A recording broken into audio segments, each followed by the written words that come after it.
Hello and welcome to another Aziz podcast. Today we're diving into the role of coaching in shaping the leaders of tomorrow, leaders who are purposeful, human and sustainable. And I'm thrilled to be joined by two incredible coaches, Caroline Hughes and Jeremy Keeley. They bring unique perspectives on this topic, so let's meet them. Jeremy, a bit about yourself. Thanks, Khalid. Well, I regard myself as a developmental facilitator, helping people to be the best they can be, both as individuals and as teams. I'm also an executive coach. Predominantly, I've been doing this since about 1991, 92. And I guess I also regard myself as quite simple because I like people to use the tools and techniques that I use. It's related to this conversation, I think, to be able to use them on themselves and therefore don't want to make them too complex. But also not because I don't believe particularly bright. But yeah, so simple facilitator and coach. Thank you. Good. Caroline, tell us about you. Yeah, thank you, Khalid. I'm based in Dublin in Ireland, and I set up my coaching business 5 years ago when I left corporate roles. So I sometimes consider myself the been there, done that leader, and then other times step really comfortably into coaching and facilitation. And I love particularly working with leaders in those career transitions and really helping them to recognize that whatever got them here, they'll need to enhance in order to go to the next level. So let's kick off with our first topic. So coaching these days has changed a great deal, particularly when it comes to coaching for new leaders and leaders that are coming up through the pipeline. What sort of changes have you seen, Caroline? Well, I guess I've seen, I suppose, the democratization of coaching being a very big change recently. Like it used to be that coaching was for top executives, that you nearly had to give a kidney in order to get a coach. And we kind of see that changing now, don't we? And we also see the influence of AI and chatbot and how people are much more able to self-serve and kind of go through some of that kind of Socratic inquiry with an AI tool around an action or a strategy. So what I see more and more in my client base is when they come into the space for coaching, it's more about looking for personal insight where they can't get that necessarily through using an AI tool or reading a book.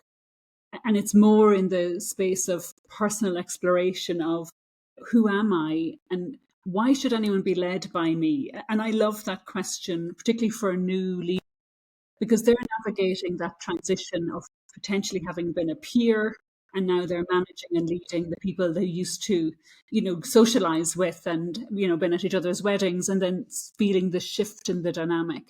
And so I see, particularly in leaders with transition, that becomes increasing talking point was, can I be somewhere that it's safe for me to be vulnerable, to say what's not working, where I don't have to manage a conversation so that you won't think ill of me and my career, like you can in an internal organization.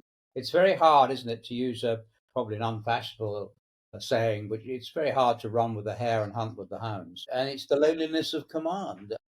That's it. And this has been around for a long, long time in the Royal Navy.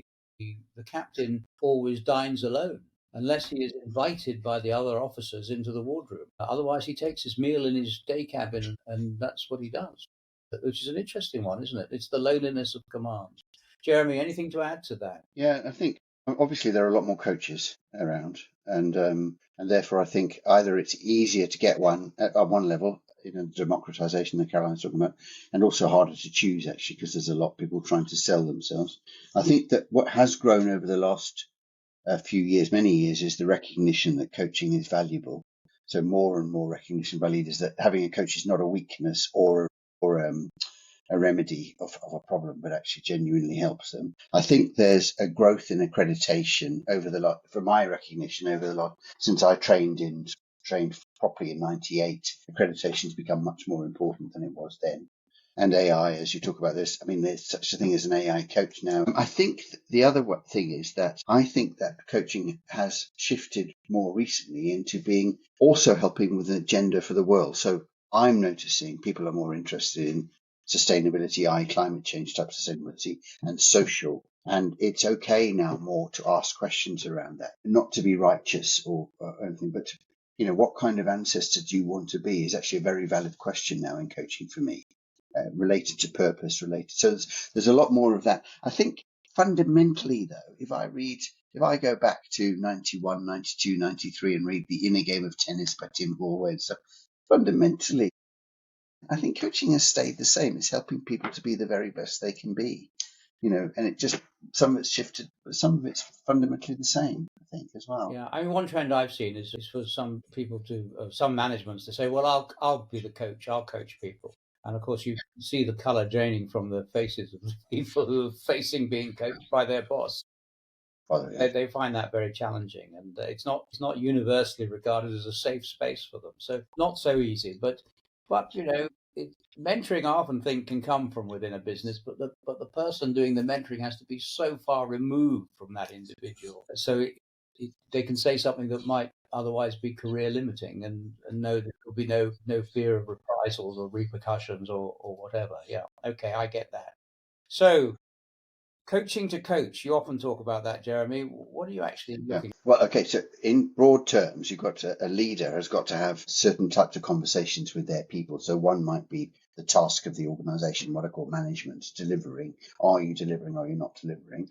One has got to be kind of inspiration. What can I motivate? Can I give meaning to this work? Can I create the safety around which this work can be done? One is a well-being, more and more the well-being of the people working for them, and inclusion, for example, into this space, a sense of belonging. And one is about a context, always awake to the context that's changing constantly. And then into that space is development, their people learning, their leaders develop underneath them developing. So that's where predominantly I think that leaders who are able to bring coaching techniques and coaching styles can support. So I hear what you say, Khaled. Actually, that doesn't mean to say that I have to, when I've got my leader as a coach, that I'm constantly having to tell them stuff that I probably wouldn't ever want to tell them. But if a leader can bring questions, enabling questions, and that type of stuff, that for me means leadership as a coach. A leader as a coach.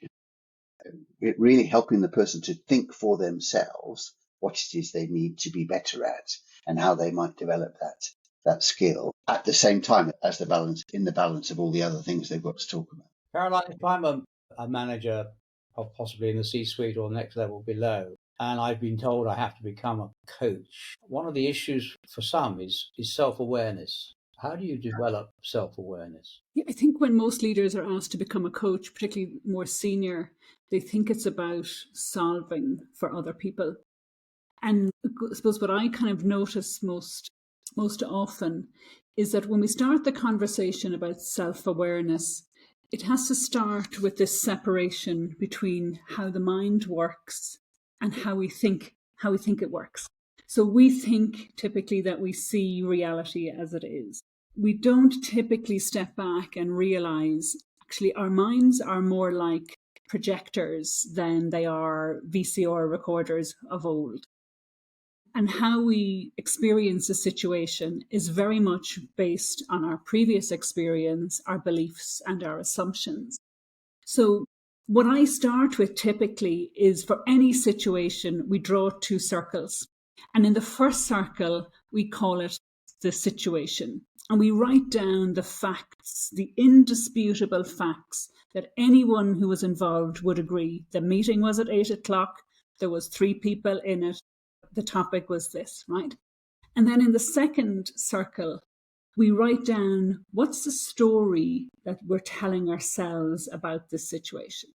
And it's when we begin to separate the meaning we're giving it, or the story that's based on our prior experience, our assumptions on the world, the beliefs we have about ourselves and others, we can begin to see how differing perspectives emerge. And we begin to see what's shaping our own stories, what's shaping our own worldview. And I think that's very often the first step in becoming more aware that, it's that phrase, I don't know who said it first, we don't see the world as it is, we see it as we are. Because from there, we can have curiosity around other people's perspective. And Jeremy mentioned inclusion earlier. It's very difficult to think about being inclusive when, again, we are insistent that our view is the only view, or it's the right view. And so self-awareness allows us to kind of separate that compression between what we think happened and what's indisputable, and that kind of puts us at freedom around the choices we want to make. Yes, I mean, and also, you ever so senior, being able to admit that you don't have all the answers is really, really important. I mean, that level of self-awareness. A friend of mine is a retired general, was giving a speech about Putin, and during the question and answer session, somebody said something about the situation in Ukraine, and in particular in relation to the oil business and how it was really working. He was an qualified oil person. And there's this man who's had one of the most senior jobs, not just in the British Army, but in Europe. And he just said, I didn't know that. I've learned something, and thank you. I mean, that's a big man to be able to do that. And again, in the organization, that actually ideas can come from anywhere. Knowledge does not reside necessarily at the top of the organization. Jeremy, anything to add on that? I think what you just said, actually, we talked in an earlier one about sustainable leadership. But if I can't learn from the people that work for me, if I can't recognize their ability to contribute something that I'm not able to do, then that puts a pressure on me. And that leads to things like burnout and all of those sorts of things. That would be. And burnout, but yes, it's actually added to by the general jitteriness that there is in the world as it is. So uncertain, so difficult to predict what's happening next, and so on. It's almost like we've got to put an arm around our people, but that's easy to say. Practical ways of doing it. Any thoughts, Jeremy? Practical ways of really supporting people and a feeling of that are working for me. And love again. We go back to this love thing that we've talked about in previous podcasts. The 4-letter word that dare not speak its name. I think it has to start for me with helping, almost a bit like what Caroline was saying about the story I'm telling myself vis-a-vis the facts that are going on. It has to start with me as a leader paying real attention to the role and the position that the person I'm working with holds me in. What's the story they're telling themselves when they're with me? Because that's either going to enable a conversation or it's going to get in the way of a conversation. And then my own, being really awake to my own judgments, my own interpretations, my own habitual reactions to something before I go into a conversation. Because it comes back to this awareness thing, doesn't it? So if I can do those two things together, and then, yes, come back to love. Am I operating genuinely in the interests of the person sitting in front of me and in the interests of the organization? And can I somehow bring those two together and not lose myself in that space? And not become a martyr or because that doesn't support anybody either. So you've got to hold all of these three things in balance. Yeah. So come back to love. I mean, it does come back to, can I really help this person to realize that actually I'm coming with genuine care for them, for the organization, for the planet, and for myself, and hold those things in balance? The one thing I'm interested in that's been stirred by this conversation is vulnerability, by the way. And I think there's a danger with the agenda of vulnerability that leaders feel they have to be vulnerable. And that loses authenticity. Because if they're not, then it comes across as inauthentic. But much more to be aware of where I am vulnerable and then to choose whether I share that or not. But in the choice, recognizing that the more I share, the more they're going to get to know me. But I've also got a choice. I don't want to make them feel completely scared in the environment that you're talking about, Kelly. I mean, it could be really quite a scary environment, and I don't want to frighten them off. So I think vulnerability is a really interesting topic here for senior leaders. Yes, and leading on from that, I know, Caroline, a lot of people in leadership and development roles and HR roles watch our podcasts. And I can hear them saying, that's all very well, but you should see the CEO here, and you can lead a horse to water, but you can't make him drink. And what resistances are you seeing, and how do you overcome them? How do you give us some tips on overcoming the classic resistances to being more empathetic, more compassionate, more loving, I suppose? I think every leader I've ever worked with will come from a place of, I'm quite good at this, but the person upstairs, not so much. And of course, when I meet their team, they also have the same narrative very often. So what I think about here is what will best serve the people who work with you. Because I said on another podcast this adage that I have of, when we lead with and through others, because everything gets done with and through others. Because otherwise, you're running a solo game. So I encourage leaders to take ownership of their own state. So regardless of what the CEO is like or what their boss is like, whatever they are in the organization structure, is how do you step into empowerment for the environment you want to create for your team, and let your team be the example of how it can be. Because otherwise we're encouraging almost a victim type of mentality, that there's nothing that can be done around here because someone else won't change. I really encourage leaders to step into their own power and go, what do I want? What's the legacy I want to have? What's the narrative I want my team saying about what it's like to work in this organization? Because I think it's Stephen Covey who says, that the line of sight is always to the closest leader to you, not necessarily to the CEO or the C-suite, if that's not your kind of direct line. Yeah. Well, we're coming towards the end of our podcast now, and I suppose we're very good at handing down tablets of stone from the mountainside here, but we also talk about ourselves as coaches. How have we really evolved? Because all I've seen in the 40+ years Aziz Corporate's been going is that it's got much tougher out there. It's really hard. I mean, somebody once said to me, "Oh, we're in business, but it's really hard to make any money these days because it's very, very difficult. Everybody's at you."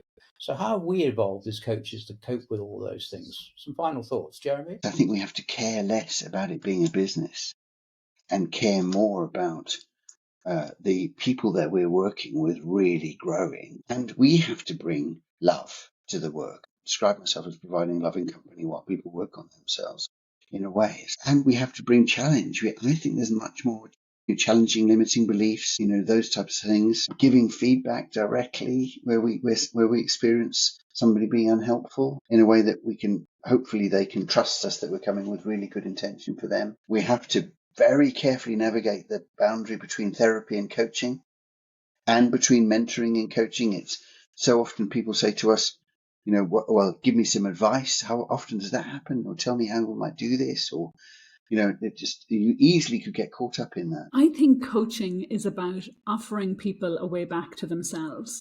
The first question I ask anyone who comes to me for coaching is, what is it you want to create?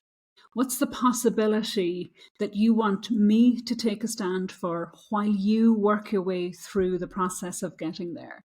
And I think when we show up in service like that, and we allow an openness of a conversation that perhaps is the conversation that they can't have anywhere else, then I think that's how coaching is continuing to getting increasingly valued, notwithstanding Jeremy's comment earlier that there are more coaches for sure.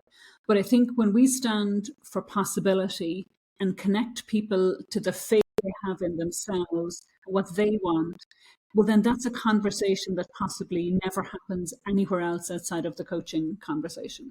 I suppose one of the many definitions we hear about coaches is that they are critical friends, but we probably need to be less critical and more friends, and certainly be critical in a more friendly way. That's the important thing. Good. Well, thank you both. That was a really inspiring conversation. Thank you, Caroline and Jeremy. Coaching is obviously more than performance management. It's about nurturing leaders who bring a purpose, they bring humanity, and they bring sustainability into everything they do. If you can think about one thing, how can coaching for yourself or your team bring your values and purpose to the forefront of leadership? That should be it. How can you really bring your values and purpose to the forefront of your leadership?